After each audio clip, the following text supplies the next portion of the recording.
Or you probably, if you follow me on Twitter, you should. I talked about this, and this fool said another 4 years. I said this fool is me. I'm the fool. But another 4 years of economically literate bullshit was what I said. And all it is Joe Biden. That's 5 million children. Is sitting here talking about there should be no. There should be a national minimum wage of $15 an hour. No one working 40 hours a week should have to live below the poverty line, which they don't. The federal poverty line, if you do work 40 hours and you make even what it is now, you be slightly above it. So never mind what he said was a lie. I think for whatever reason, people think New York City is like the only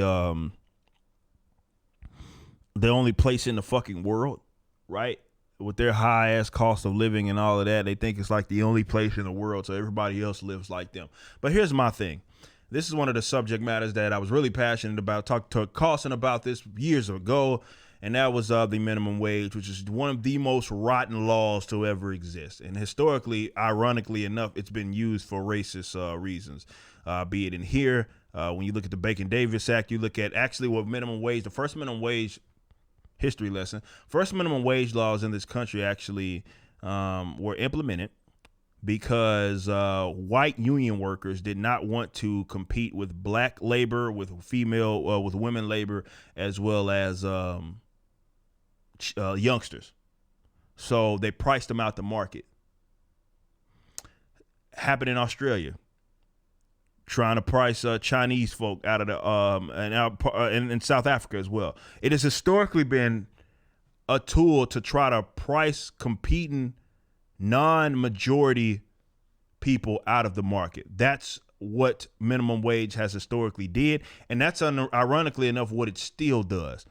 One of the great things that are rest in peace to one of the people that I looked up to, and Dr. Walter E. Williams. And what he was talking about, how you have examples of people, kids, youngsters that are, teenagers who are able-bodied, who are able to work after school, for example. And it's not like the school, because they live in these areas that have these rotten ass schools anyway. So there's no usable skills that they're learning at the school. There's nothing useful that they're learning at the school. Instead, what they're having to deal with is this instance in which, okay, you get off of school, you get off of work, out of school, and you are able to work and you want to work. What the minimum wage does, it says, I must hire you. No matter if I just want you to mop floors, I must hire you at this particular line. And if you are above, if I hire you under it, it's illegal. I can't. It's literally illegal for me to hire you. So it's illegal to work, basically, is what it is. And a lot of youngsters, this is why you're seeing black teenage unemployment be among the highest when you talk about unemployment, and it's because of that damn minimum wage. You see, when it comes to minimum wages, guys like Joe Biden and generally Democrats lead with emotion. The vast majority of what they say is not rooted in any economic sense. Yes, they may listen to some Keynesians or something like that, but it makes no economic sense. Because if it did make sense, why would you stop at 15? Had someone in the post said, well, minimum wage hasn't caught up with inflation. Minimum wage does not combat inflation. If it did, why not make the minimum wage, $105 a month?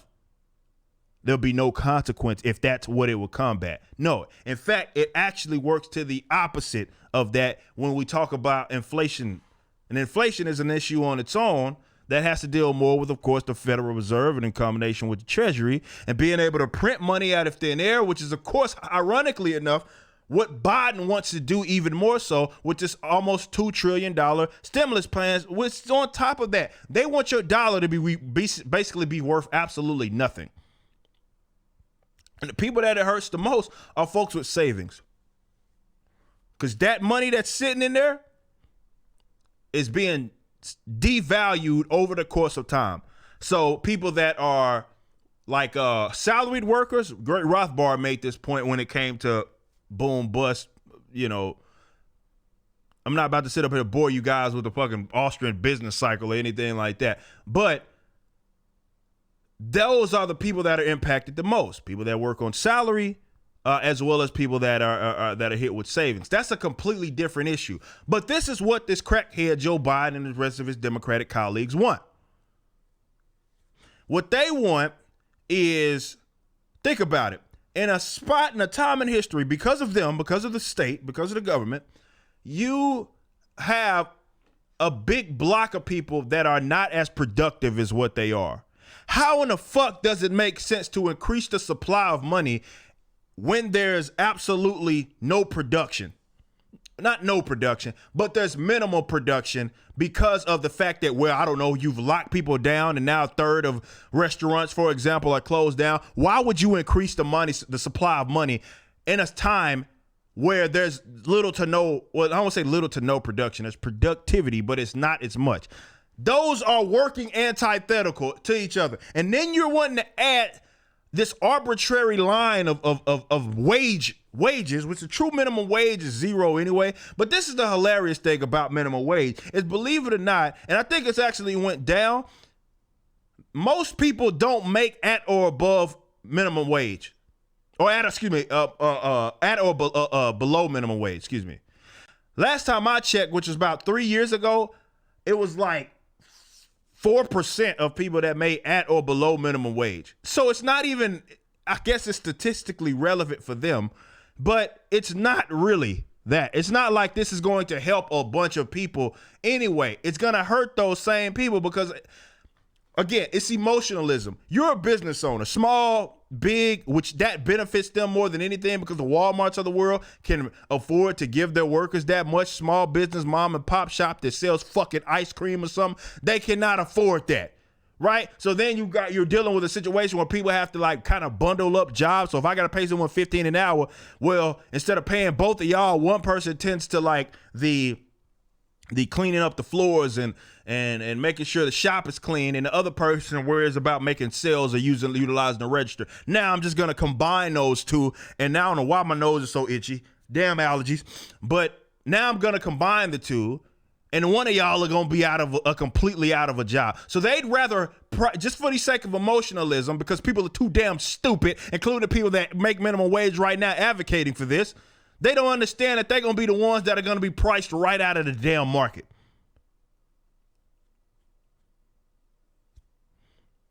They're going to be priced right out of the market.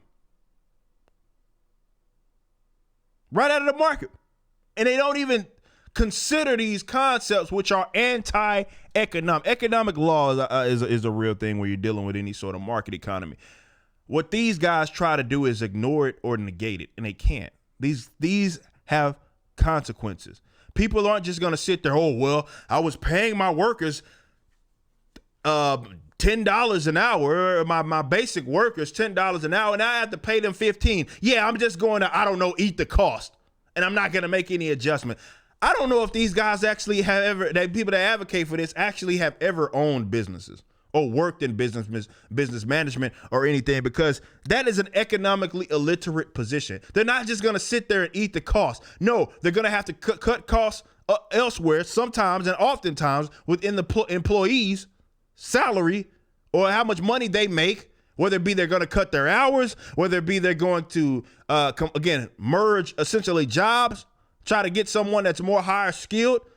Look, to the point of someone making at or below the poverty line for making 40, let's say working 40 years. 40 years, what the hell am I talking about? Working 40 hours a week. Much like the point that I made in my rant a long time ago when I went talking about the minimum wage and how people don't understand this. Oh my God, it's basic economics. You are not paid for by way of your emotions.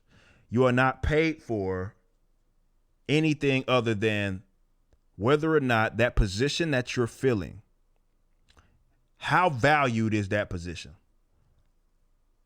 Anybody, for the most part, if you got arms and legs, you can mop a floor, right? So when it comes to the person that is just going to be mopping floors, they may not get that much money. But it takes a lot of time, a lot of effort to become, let's say, a doctor. The pool is smaller, so they make more. You're not paid by way of your emotion. So this idea that, okay, you can set this arbitrary mark and it's just, okay, if you work 40 hours, you should not be at or below the poverty line. Some jobs don't have that much value in the sense that, I know communists are going to be upset with this, because there's a large pool of people that are able to do it, it's easy, and they can virtually get anybody to fill it. It requires little to no skill. And this is why those jobs that are generally at minimum wage are often filled by people that are just getting their foot in the door and are trying to get some sort of job experience. And that's where the minimum wage becomes most criminal, because those are the people that are going to be priced out, the people trying to get their foot in the door, who have no problem and no issues making, I don't know, $7 an hour, right? Some fucking 15-year-old, 16-year-old that just want to get some job experience, doesn't care. He don't mind working $7 an hour. He doesn't mind that. But what you're saying is, no, it's illegal to hire you, so I'm not. Figure it out. See, this is what I'm talking about with emotion, and this is why I know I'm going to frustrate a lot of you guys. You get some people that say, well, $7.25 an hour or whatever it is not enough to pay for a single mother with 3 kids. This is the part where I have to be 100% blunt. It ain't the job's problem that you had all them kids. It's not. That has nothing to do with them. You're not paid for a bonus, and you don't get a bonus. You shouldn't be getting a bonus just because you had kids. That's not their problem. That's not their problem. You're not paid for that. You are paid for, again, the value in the position it is that you're holding. Just as you, 35-year-old single mother of 4, can fill that job, some fucking 16-year-old right out of school can fill that same fucking job and they ain't got no kids. It has nothing to do with that. So this is what kills me about people not taking responsibility, and they have little to no skills. They done popped out all these damn kids, and they expect to be rewarded. Well, this salary of $7 making this minimum wage job, that's not enough to feed my kids. Who the fuck said it was supposed to be?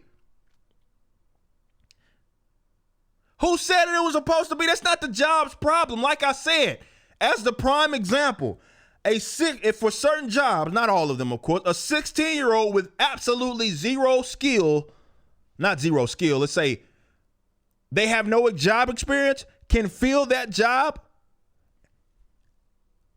Likewise, some 35-year-old can fill it. You're not paid for the fact that you had kids. That other person had kids. I talk about this all the time, right? When I first came out of college, I was making $11 an hour. This is in South Texas, right? Making $11 an hour. When I first came out of college, it's funny because that don't sound like that much for a lot of people. I had the latest video games at that $11. At that $11 an hour, I had the latest video games. Anything I wanted, I just had the budget, right? That I really wanted. I could save up enough money to get there, and I wasn't living with my mama or anything like that. I had a roommate. It was me and my roommate, and I made $11 an hour coming right out of college. And I was able to eat. Now, could I have done that and had like 3 kids to feed on that $11? Of course not. Of course not. I couldn't have done that. But that's not the job's problem. I was just fine making that $11 when I first came out of college. I was good. Like, I was making enough money to eat and pay my rent and pay my bills. I was making enough off of that. But I know I didn't have other obligations, but that's not the job's problem. Even if I did. So let's say I wasn't this 22-year-old, right? Let's say I wasn't this 22-year-old. Let's say I was a 35-year-old and I had mouths to feed. Could that $11, would that be a lot more strenuous? Yes, but that's not the job's fault. That's not my fault. If I'm the business owner, that's not my fault. Right? So that's what I'm talking about when I discuss the fact that, look, You're not paid. And this is what's trying to get people out of this emotionalism. There's no such thing as a livable wage. That doesn't exist. People use this term all the time. It's not a living wage. That doesn't exist. Because every single individual has different obligations, financial obligations. So what works for you and what may be livable for you is not going to be livable for me, or vice versa. There's no such thing as a livable wage. It doesn't exist. We all live differently. People have kids, some people don't. Some people have other obligations, other people mouths they gotta feed, some people don't. Some people piled up this debt, some people didn't. There's no such thing as a livable wage. That is a complete myth, and that's just an emotional term that is thrown out there by economically illiterate people. But I'm not stupid. See, a lot of people are not, I got folks who, we've been arguing with the other day on my Twitter about folks who think that it actually costs a lot of money to eat healthy. No, it fucking doesn't. No, it doesn't. But it goes to show how, again, people just don't understand living standards. They don't understand it. And they don't want to understand it, so they think slapping a Band-Aid, which doesn't slap a Band-Aid, actually lights the whole damn thing on fire when it comes to increasing the minimum wage. It does not cost, like, people talk about, like, well, it costs less to do that. No, it doesn't. No, it doesn't. No, it does not. You're spending more money. If you go spend, I don't know, with somebody talk about a Big Mac meal. If you spend about a Big Mac bill, large, something that's going to fill you up, you're going to probably spend $7 to $10. You know what the hell I could get for $7 to $10? I can get some chicken breast. I can get some rice. And that shit's going to last more than one meal. Do you got to cook it? Yeah. And sometimes, time is money. But it goes to show how economically illiterate a lot of people are, because it's always an excuse. I can't do something. So the government should come in and then force you to pay me more because they think that businesses are just going to sit up here and swallow the cost. They're simply bull crap. They don't adjust like that. Like, I remember working when the whole ACA thing, I was a general manager for a gym. A tough conversation that I had to have with people, because you had that, like, people that worked, you were being forced to basically provide health care for people that worked above a certain amount of hours, right? I think it was like 30, if I'm not mistaken.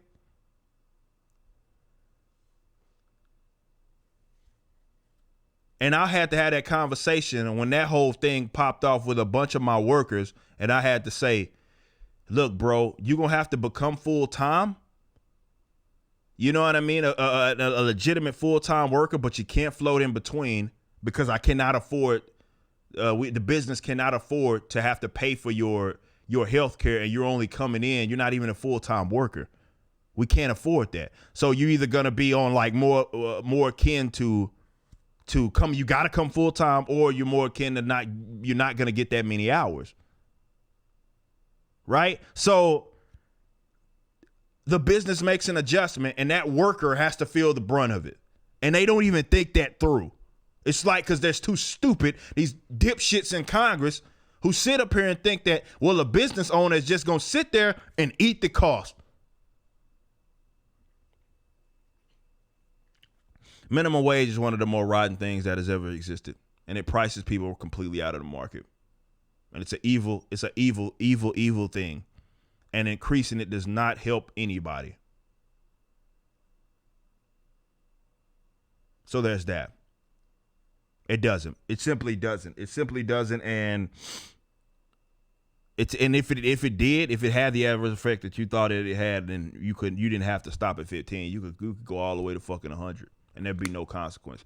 No, cost of living isn't gonna, in terms of cost, the actual physical cost isn't gonna go up. It's just going to stay the same. Everything's going to stay exactly the same. Bread, meat, food, rent, everything's going to stay the exact same price. Just raise it up to $105. Only thing that's going to happen is, like what Walter Williams say, He was like talking about like he's talking about some of those other countries, and he'd be like, you know, the more poor countries, and instead of like Bangladesh, he was like, instead of y'all giving all this foreign aid to Bangladesh or whatever, how about y'all just tell them to raise their minimum wage and then they'll all become rich? That's not how it fucking works, idiot. But here we go. This is the minimum wage should not be even where it's at. It should be completely abolished and let the market figure it out.